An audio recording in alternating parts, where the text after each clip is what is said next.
Bismillahirrahmanirrahim. Assalamualaikum warahmatullahi wabarakatuh. Bertemu lagi, Waalaikumsalam. Waalaikumsalam warahmatullahi bertemu wabarakatuh. lagi Waalaikumsalam dengan kelompok kami, kelompok 125B07. Di sini, di pertemuan yang kesekian, kami akan menjelaskan tentang wawasan Nusantara. Di sini, seperti biasa, saya akan memandu presentasi dan dibantu oleh teman-teman saya, rekan sekelas. Untuk penjelasan selanjutnya akan dilanjutkan oleh Mas Rinaldi. Silakan, Mas. Terima kasih Mas Iqbal. Saya akan menjelaskan yaitu materi pertemuan 11 wawasan Nusantara. Materi yang pertama adalah konsep dan urgensi wawasan Nusantara. Wawasan Nusantara merupakan wawasan nasional atau national outlook bangsa Indonesia yang selanjutnya dapat disingkat Wasantara. Wawasan nasional merupakan cara pandang bangsa terhadap diri dan lingkungan tempat hidup bangsa yang bersangkutan. Cara bangsa memandang diri dan lingkungannya tersebut sangat mempengaruhi keberlangsungan dan keberhasilan bangsa itu menuju tujuannya. Konsepsi wawasan Nusantara sejak dicetuskan melalui Deklarasi Juanda tahun 1957 sampai sekarang mengalami dinamika yang terus tumbuh dalam praktek kehidupan bernegara. Next.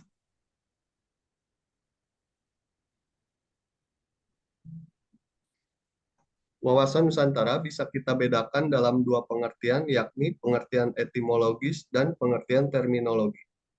Secara etimologi, kata wawasan Nusantara berasal dari dua kata, wawasan dan Nusantara.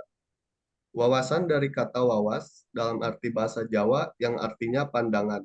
Sementara kata Nusantara merupakan gabungan kata Nusa yang artinya pulau dan antara. Kata Nusa dalam bahasa Sanskerta berarti pulau atau kepulauan.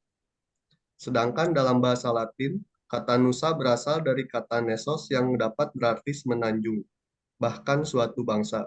Merujuk pada pernyataan tersebut, maka kata Nusa juga mempunyai kesamaan arti dengan kata nation dalam bahasa Inggris yang berarti bangsa. Dari sini bisa ditafsirkan bahwa kata Nusa dapat memiliki dua arti, yaitu kepulauan dan bangsa. Materi selanjutnya akan dibacakan oleh rekan saya, Saudari Septi.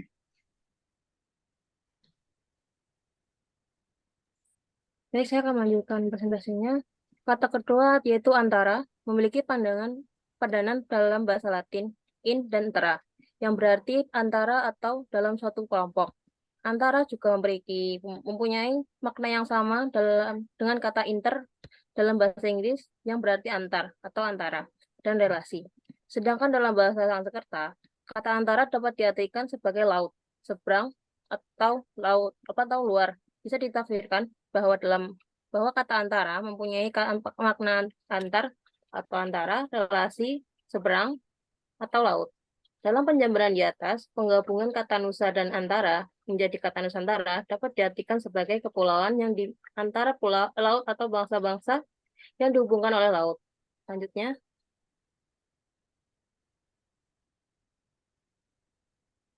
ada pendapat lain yang menyatakan Nusa berarti pulau dan Antara berarti diampit atau berada di tengah-tengah. Nusantara berarti gugusan pulau yang diampit atau berada di tengah-tengah antara dua benua dan dua samudra menurut Pasha 2008. Selanjutnya, kata Nusantara digunakan oleh Ki Hajar Dewantara untuk menggantikan sebutan Hindia Belanda, Netherlands Indie, pada acara Kongres Pemuda Indonesia 2 tahun 1928, peristiwa Sumpah Pemuda. Digunakan istilah Indonesia sebagai pengganti Nusantara. Nama Nusa Indonesia berasal dari dua kata bahasa Yunani, yaitu Indo atau Hindu, yang berarti Hindu atau Hindia, dan Nesia atau Nesos, yang berarti pulau. Dengan demikian, kata Nusantara bisa dipakai sebagai sinonim kata Indonesia yang menunjukkan pada wilayah atau sebaran pulau-pulau yang berada di antara dua samudra, yakni Samudra Hindia dan Samudra Pasifik, dan dua benua, yakni benua Asia dan Australia. Selanjutnya akan dilanjutkan oleh Saudara Abdul.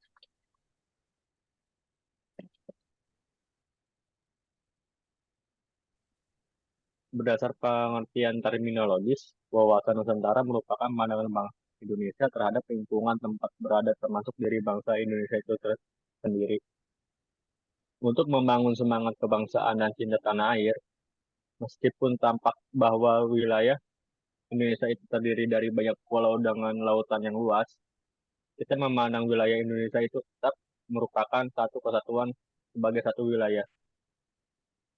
Kata Nusantara sendiri secara historis bermula dari bunyi Sumpah Palapa dari Pati Gajah Mada yang diucapkan dalam upacara pengangkatannya sebagai Mahapatih di Kerajaan Majapahit tahun 1336, tertulis di dalam kitab para keraton.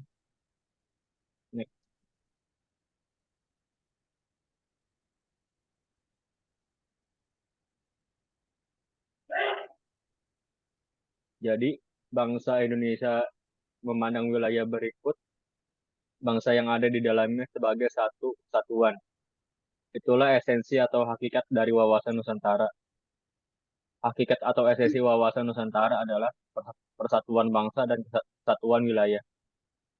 Perhatikan rumusan wawasan Nusantara dalam GBHN 1998 berikut ini.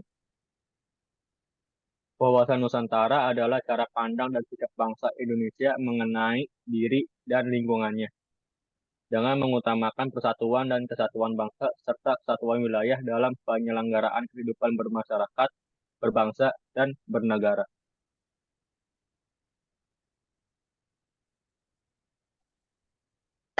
Latar belakang historis wawasan Nusantara. Lahirnya konsepsi wawasan Nusantara bermula dari Perdana Menteri Insinyur Haji Juanda Kartawijaya yang pada tanggal 13 Desember 1957 mengeluarkan deklarasi yang selanjutnya dikenal dengan Deklarasi Juanda. Isi deklarasi tersebut sebagai berikut. Bahwa segala perairan di sekitar, di antara, dan yang menghubungkan pulau-pulau yang termasuk negara Indonesia dengan tidak memandang luas atau lebarnya adalah bagian-bagian yang wajar daripada wilayah daratan negara Indonesia, dan dengan demikian bagian daripada perairan pedalaman atau nasional yang berada di dalam kedaulatan mutlak negara Indonesia. Lalu lintas yang damai di perairan pedalaman ini bagi kapal-kapal asing dijamin selama dan sekedar tidak bertentangan dengan atau mengganggu kedaulatan dan keselamatan negara Indonesia. Penentuan batas landas lautan teritorial yang lebarnya 12 mil diukur dari garis yang menghubungkan titik-titik ujung yang terluar pada pulau negara Indonesia. Nah, ketentuan-ketentuan tersebut di atas akan diatur selekas-lekasnya dengan undang-undang.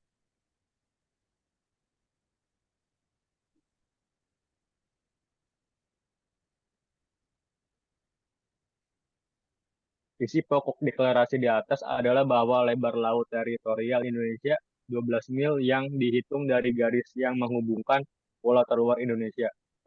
Dengan garis teritorial yang baru ini, wilayah Indonesia menjadi satu kesatuan wilayah laut di antara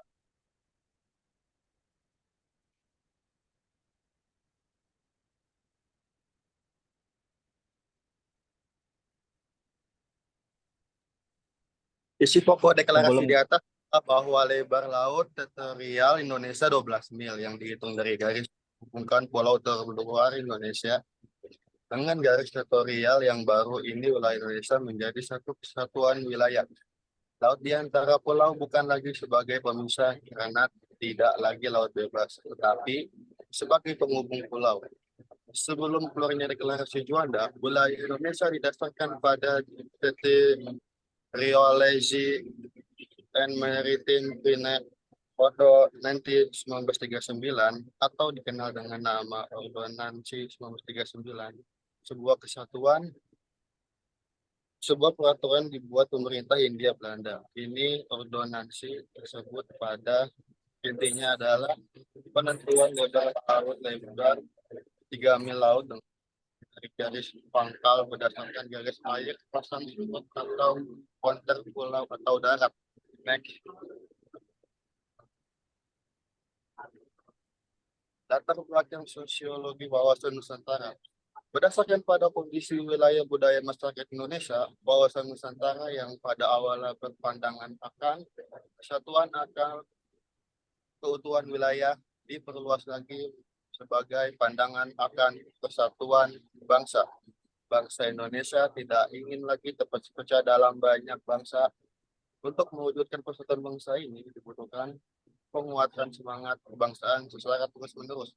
Selanjutnya, bagaimana mempertahankan semangat kebangsaan dan pandangan bersatu sebagai bangsa? Ketika bangsa Indonesia merdeka tahun 1945 dengan dilanda semangat kebangsaan dan para persatuan sebagai satu bangsa, ternyata wilayahnya belum merupakan satu kesatuan. Wilayah negara Indonesia merdeka di tahun 1945 masih menggunakan peraturan lama yakni Ordinansi 1939, di mana lebar laut teritorial Indonesia adalah 3 mil tiap pulau. Akibatnya, wilayah Indonesia masih terpecah dan dipisahkan oleh lautan bebas. Next.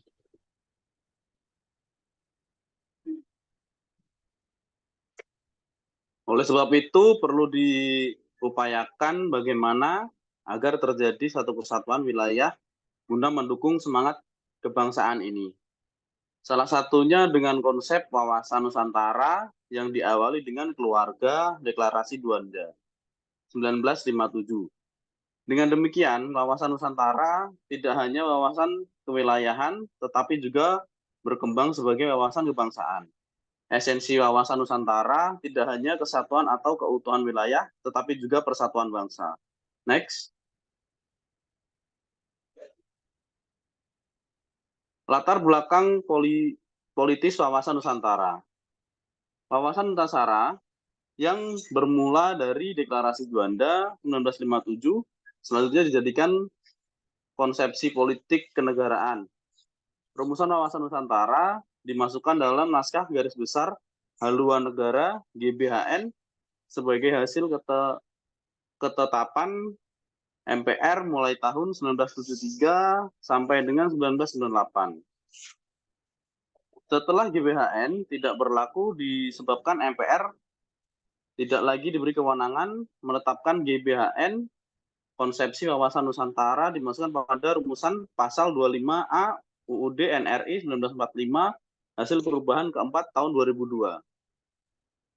Geopolitik berasal dari bahasa Yunani, dari kata geo dan politik. Geo berarti bumi dan politik politeia berarti kesatuan masyarakat yang berdiri sendiri atau negara, dan teia yang berarti urusan.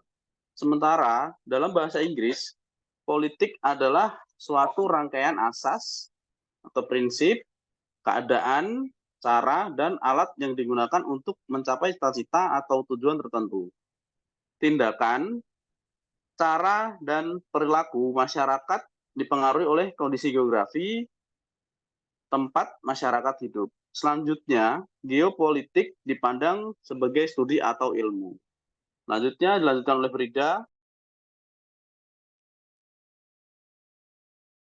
Baik, untuk pembahasan selanjutnya yaitu geopolitik secara tradisional didefinisikan sebagai studi tentang pengaruh faktor geografis pada tindakan politik.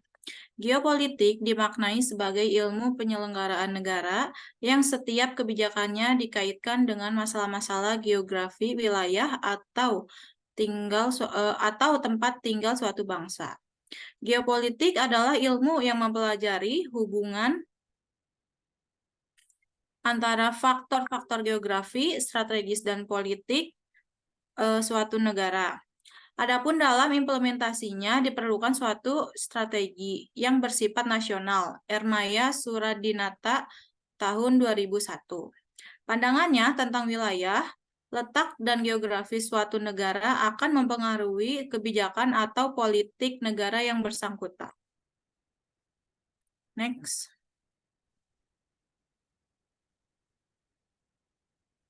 Kemudian pembahasan selanjutnya yaitu dinamika dan tantangan wawasan Nusantara.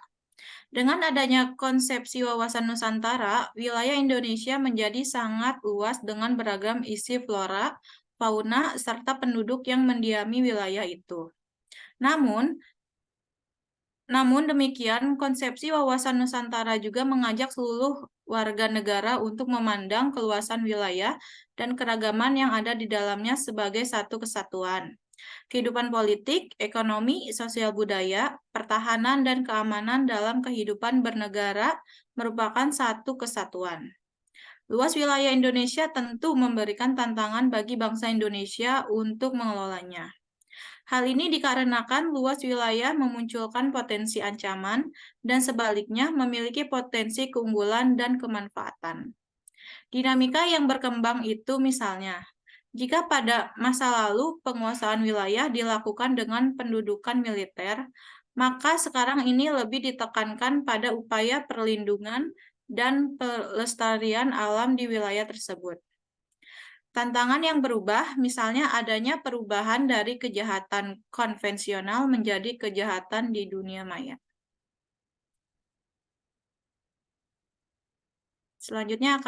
Materi selanjutnya akan dibahas oleh Hani, silakan.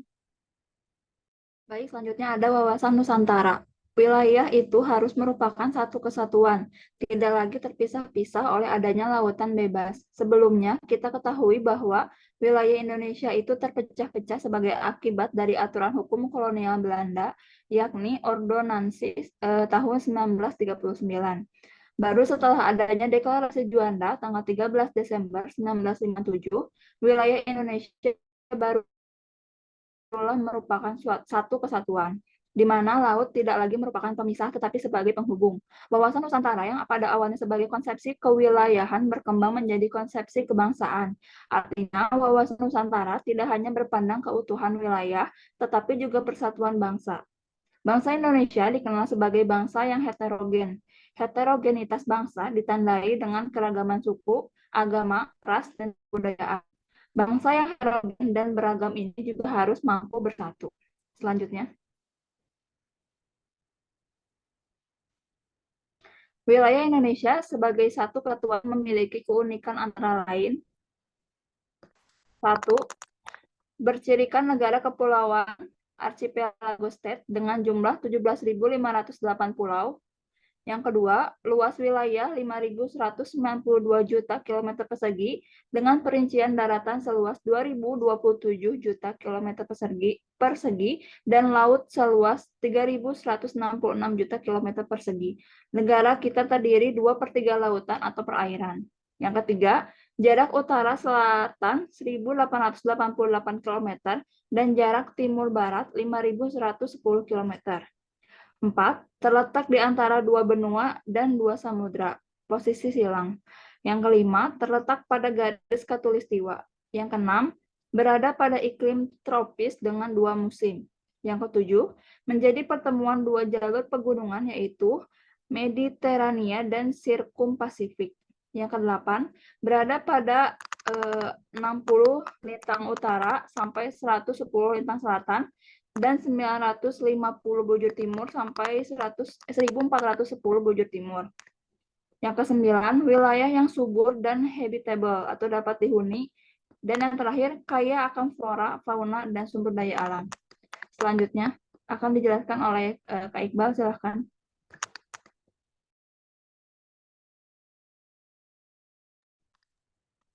Kemudian konsep wawasan Nusantara akan menciptakan pandangan bahwa Indonesia sebagai satu kesatuan wilayah merupakan satu kesatuan politik, sosial budaya, ekonomi, serta pertahanan dan keamanan. Bangsa Indonesia memiliki kesatuan juga memiliki keunikan, yakni memiliki keragaman suku atau sekitar 1.128 suku bangsa, data BPS 2010.